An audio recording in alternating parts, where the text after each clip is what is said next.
අයිබෝවන් කියලා පිළිගන්නවා යාළුවෝ ඔක්කොම අද වීඩියෝ එකට. ඉතින් අපි අද බලන්න යන්නේ මේ අවුරුද්දේ අලුතින්ම රිලීස් වුණ ඇස්ටරික්ස් ඇන්ඩ් ඔබෙලික්ස් කියන ටීවී සීරීස් එක. ඉතින් මම හිතුවා මේ සීරීස් එක පාර්ට් දෙකකට ඔයාලට අරගෙන එන්න. ඉතින් අද අපි බලන්න යන්නේ මේ සීරීස් එකේ පළවෙනි එපිසෝඩ් එක. ඒ වගේම ඊළඟ වීඩියෝ එකෙන් අරන් එන්නම් ඉතිරි එපිසෝඩ් ටික. ඒ වගේම ඔයා අපේ channel එකට අලුත් කෙනෙක් නම් දැන් පහළ තියෙන subscribe button එක click කරලා channel එක subscribe කරන්න අමතක කරන්න එපා. එතකොට අපි දාන්න මේ වගේ අලුත්ම movie reviews ඔයා ගාවට ගෙන්න ගන්න පුළුවන්. එහෙනම් අපි යමු අද වීඩියෝ එකට. කතාව පටන් ගන්නකොට අපිට පෙනෙන්නේ ජෙනරාල් කෙනෙක් එක්ක රෝමන් හමුදාවක් පප්පගම අල්ලගන්න එතනට එනවා. ඉතින් එයාලා එතනට ඇවිල්ලා ටික වෙලාවක් බලාගෙන ඉන්නකොට එයාලට පප්පගම ඇතුලෙන් එළියක් පේනවා. ඉතින් මේ පප්පගම ඇතුලෙන් එන එළිය තමයි එයාලගේ ගමේ කට්ටියට හදන අරිෂ්ටි ලිපේ එන එළිය. ඉතින් ටික වෙලාවක් යනකොට වෙද පප්පා කට්ටියටම අරිෂ්ටි දෙනවා. ඒත් එතනින් ජිම් පප්පට හැමදාම වගේ අදත් අරිෂ්ටි දෙන්නේ නැහැ. වෙද පප්පා මෙතනදි කියනවා ඔයා පුංචි කාලේ කල්දේරමකට වැටුණ නිසා ඔයාට අරිෂ්ටි දෙන්නේ නැහැ කියලා. ඉතින් මෙතනදී කට්ටියම අර අරිෂ්ටි බීලා ගමෙන් එළියට ඇවිල්ලා එළියේ ඉන්න රෝමන් කාරයොන්ට නෙලන්න පටන් ගන්නවා. ඉතින් එයාලා කොච්චර කුටි කෑවත් මෙතනින් පසු බහින්නේ නැහැ. ජෙනරාල් හැම වෙලේම කෑ ගහලා කියන්නේ කට්ටියම එකතු වෙලා පහර දෙන්න කියලා. ඒත් ඉතින් එයාලට පහර දෙන්න කියා මෙතනින් පැනලා දුවන්නවත් හම්බ වෙන්නේ නැහැ. මොකද පප්පගමේ කට්ටිය මෙයාලට හොඳටම ගහන්න පටන් ගන්නවා. ඉතින් මේ විදිහට පප්පගමේ කට්ටිය රෝමන් කාරයොන්ට ගහනවත් එක්කම අපිව අරගෙන එනවා අවුරුදු කීපයක් පිටිපස්සට. ඉතින් මේ වෙනකොට ජිම් පප්පයි සූර පප්පයි තාම පොඩි ළමයි. අද තමයි යාළගේ උපන්දිනය දවස. ඒක නිසා ජිම් පප්පා සූර පප්පාට තෑග්ගක් විදිහට එයාලා දෙන්නා වගේ හදපු පුංචි සෙල්ලම් බඩුවක් සූර පප්පට දෙනවා. ඉතින් එතකොට සූර පප්පා ජිම් පප්පට උපන්දින තෑග්ග විදිහට එයාට වාසනාව අරගෙන එනවා කියලා සිව් පත්‍රයක් දෙනවා. ඉතින් මේ විදිහට මෙයාලා තෑගි දෙක හුවමාරු කරගත්තට පස්සේ එයාලා දෙන්න ගමට එනවා. ඉතින් මේ කාලය වෙනකොට පප්පගමට රෝමන් කාරයෝ ඇවිල්ලා පහර දීලා නැහැ. ඒ කරදර තාම පටන් අරන් නැහැ. එතකොට ඒක නිසාම මෙයාලා ගමේ ගොඩාක් සතුටින් ජීවත් වෙන්නේ. ඉතින් ඒක නිසාම එයාලා මේ අරිෂ්ටය ගැන කිසිම දෙයක් තාම දන්නේ නැහැ. ඒ වගේම වෙදපප්පත් තාම අරිෂ්ටය හදන විදිය හොයාගෙනත් නැහැ. එයා මේ වෙනකොටත් පරීක්ෂණ කරන ගමන් තමයි ඉන්නේ මේ මැජික් අරිෂ්ටය හදන එක ගැන. ඉතින් මෙයා හැමදාමත් වගේ පරීක්ෂණ කරන්න ගිහිල්ලා කල්දේරම පුපුරව ගන්නවා. මොකද තාමත් වෙදපප්පට හරියට අරිෂ්ට හදාගන්න බෑ. ඔන්න දැන් අපිව අරන් එන්නේ මෙතනට. වෙදපප්පා ගමේ ළමයිට කරන පන්තියකට. ඉතින් අද දවසේ මේ පන්තියේ ඉන්න ළමයි ඉස්සරහට ඇවිල්ලා එයාලට කැමති මාතෘකාවක් යටතේ කතාවක් කරන්න කියලා තමයි කියන්නේ. ඉතින් මුලින්ම ලොකු පප්පා ඉස්සරහට ඇවිල්ලා කතාව කරනවා. ඉතින් ඊට පස්සේ අවස්ථාව හම්බ වෙන්නේ සූර පප්පටයි ජිම් පප්පටයි. එයාලා දෙන කතා කරන්න හිතාගෙන ඉන්නේ කැලේ තියෙන විෂ හතු ගැන. ඉතින් මෙතනදී සූර පප්පා හතු ගැන කියාගෙන යන්න පටන් ගන්නකොට ජිම් පප්පා හොඳටම බය වෙලා කලන්තේ හැදෙන්න වගේ ඇවිත් ඇදගෙන වැටෙනවා. ඉතින් මෙතනදී සූර පප්පා මොලේ කල්පනා කරලා කොහොම හරි මේක ෂේප් කරගන්නවා. මේ විදිහට තමයි සිහි නැති වෙන්නේ මේ විසහතු කාපුවහම කියලා. ඉතින් ඊට පස්සේ එයා එහෙම කියනවත් එක්කම එතනින් පන්ති ඉවර කරලා එතනින් හැමෝම යනවා. ඉතින් කාටවත් මේ වුණ වැඩේ මාට්ටු වෙන්නේ නැතුව සූර පප්පා ජිම් පප්පවත් නැගිට්ටවාගෙන ගමට යනවා. ඔන්න දැන් අපිට පෙන්නනවා අල්ලපු ගමේ නායකයා එයාගේ පුතා මේ ගමට එක්කගෙන එනවා මෙහි දවස් කිහිපයක් නවත්තලා යන්න. ඉතින් මෙයාගේ නම කැසියස්. මෙයා අනිත් අය වගේ නෙවෙයි. හැම වෙලේම තරහ අරගෙන ඉන්න කෙනෙක්. ඉතින් මෙතනදී කැසියස් ගමට එනවත් එක්කම එයා ඉස්සෙල්ලාම දකින්නේ ජිම් පප්පවයි සූර පප්පවයි. ඉතින් එයා මේ ගමට එන හැම දවසකම එයා මේ දෙන්නට මාර වදයක් තමයි දෙන්නේ. ඉතින් අදත් වෙනද වගේම ජිම් පප්පවයි සූර පප්පවයි අල්ලගෙන එයාලට ගහ ගහ වද දෙන්න පටන් ගන්නවා. ඉතින් මෙතනදී ජිම් පප්පට තරහා ගිහිල්ලා කැසියස්ට ගහනවා. ඒත් ඉතින් එයා ගහන පහරකින් කැසියස්ට දැනෙන්නෙවත් නැහැ. මොකද මේ වෙනකොට ජිම්පප්පට දැන් මේ තියෙනවා වගේ බලයක් ඒ වෙනකොට ජිම්පප්පට නැහැ. ඉතින් මෙතනදී කැසියස් මෙයාලා දෙන්නට කියනවා මම අද ඔයාලා දෙන්නට පොඩි chance එකක් දෙන්නම්. ඔයාලා මගෙන් දුවලා ගිහිල්ලා බේරෙන්න. හැබැයි මම ඔයාලව අල්ලගත්තොත් ඔයාලට හොඳටම ගහනවා කියලා. ඉතින් ඒත් එක්කම ජිම්පප්පයි සූරපප්පයි දෙන්නම එතනින් දුවගෙන එනවා කැසියස්ගෙන් බේරෙන්න හිතාගෙන. මෙයාලා මේ කෙලින්ම දුවගෙන එන්නේ වෙදපප්පගේ ගෙවල් පැත්තට. මේ විදිහට දෙන්නම දුවගෙන එනකොට දකිනවා වෙදපප්පා ගෙදරින් එළියට යන්න හදනවා. ඉතින් මේක දකින සූරපප්පා ජිම්පප්පට කියනවා දැන්ම අපි වෙදපප්පගේ ගෙදර ඇතුළට යමු කියලා. මොකද කැසියස් ඒ ගෙදර ඇතුළට යන්න බයයි. ඒ වගේම ජිම්පප්පත් බයයි. මොකද මේ ගෙදර ඇතුලේ හැම වෙලේම අරිෂ්ඨ කල්දේරම පුපුරන නිසා තමයි මෙයාලා මේ ගෙදර ඇතුළට යන්න බය. ඉතින් මෙතනදී ජිම්පප්පා ඇතුළට යන්න බය වෙන නිසාම ටික වෙලාවක් යනකොට කැසියස් එතනට ඇවිල්ලා ජිම්පප්පවයි සූරපප්පවයි අල්ල ගන්නවා.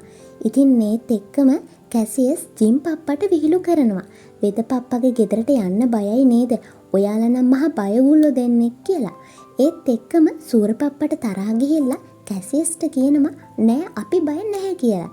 අපිට පුළුවන් වෙදපප්පගේ ගෙදරට යන්න කියලා. ඒත් එක්කම කැසියස් අහනවා මම කොහොමද ඔයාලව විශ්වාස කරන්න කියලා. ඉතින් එතකොට සූරපප්පා කියනවා අපි අද කොහොම හරි වෙදපප්පගේ ගෙදර ඇතුළට ගිහිල්ලා වෙදපප්පගේ රත්තරන් දෑත් අරගෙන ඇවිල්ලා පෙන්නන්නම්. එතකොට හරිනේ කියලා. ඉතින් මෙතනදී කැසියස් කියනවා එහෙනම් ඔයාලා හෙට උදේ වෙනකොට මට ඒක පෙන්වන්න ඕනේ.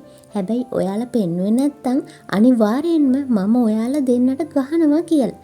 එයාලව බය කරලා එයා එතනින් යන්න යනවා.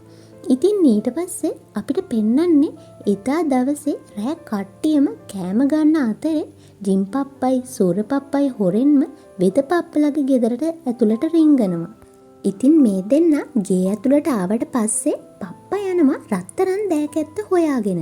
ඒ වගේම අනිත් පැත්තෙන් ජිම්පප්පා එයාගේ බඩගින්න නිවා ගන්න එතන තියෙන කල්දේරමේ තියෙන අරිෂ්ඨය බොන්න යනවා.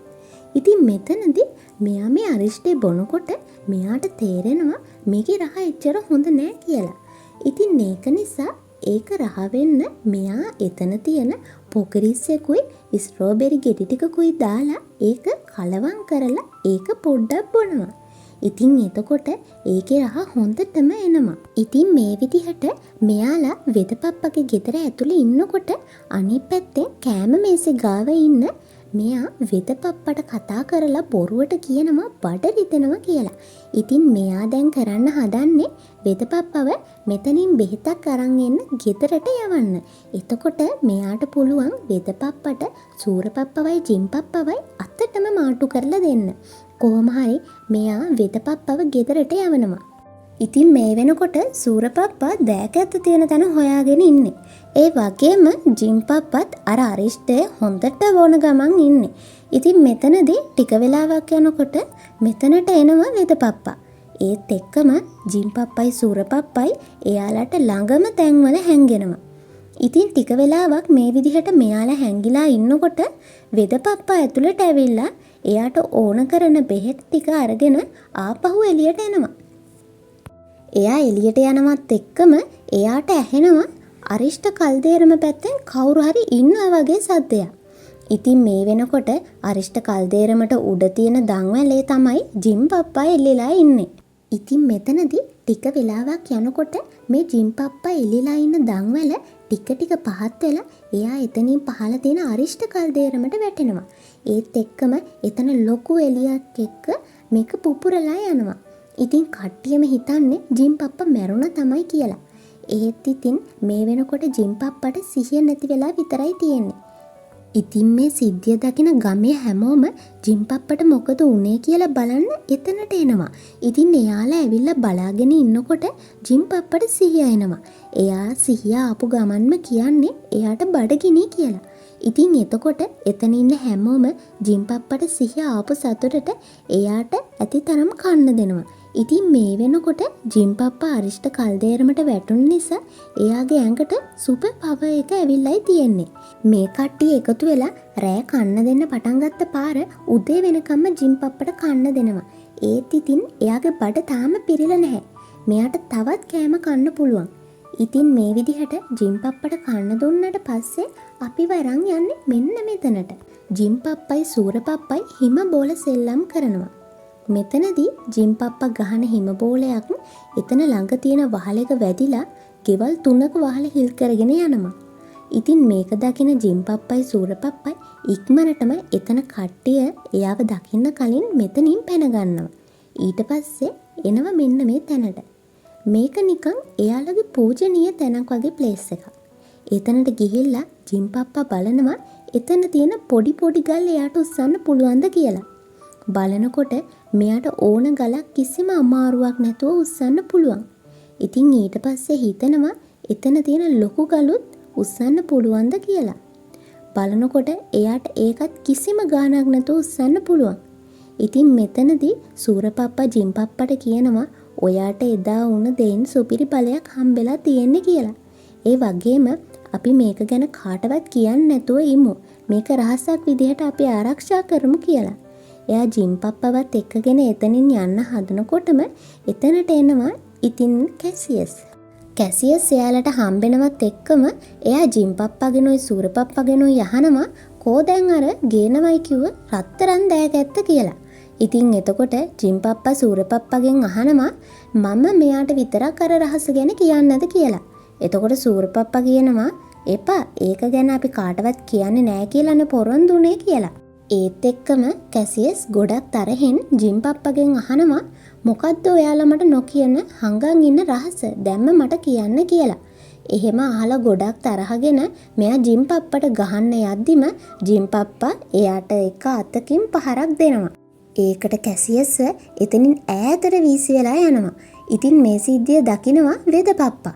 ඊට පස්සේ එයා ජිම්පප්පවයි සූරපප්පවයි එයාගේ ගෙදරට එකගෙන ගිහිල්ලා එයාගෙන් අහනවා ඔයාලා එදා මොනවද අලුතින් මේ කල්දේරමට එකතු කරේ කියලා. එතකොට ජිම්පප්පා කියනවා පොකුරිස්සෙකුයි ස්ට්‍රෝබෙරි ගෙඩි ටිකකුයි විතරයි මම එකතු කරේ කියලා. ඉතින් ඒත් එක්කම වෙදපප්පා ඒ දේවල් දෙක දාලා අරිෂ්ටේ කූරු ගන්න පටන් ගන්නවා.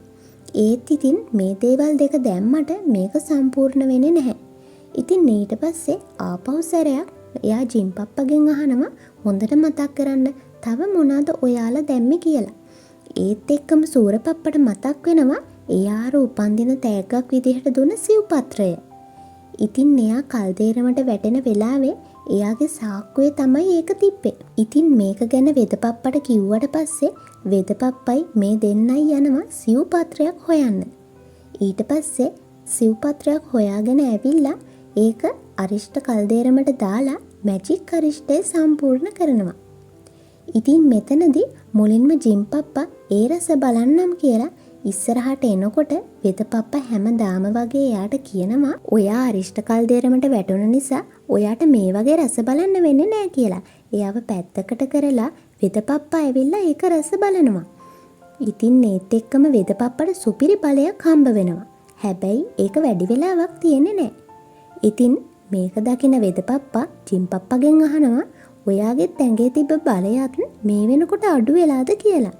ඒත් ඉතින් මේ වෙනකොටත් එයාගේ ඇඟේ තිබ්බ බලය තිබ්බ විදිහටම තියෙනවා. මේක දකින වෙදපප්පා මේ වෙනකොට ගමේ නායකයාට කියනවා මම මේක ගැන තව ටික දවසක් පරීක්ෂණ කරන්නම් කියලා.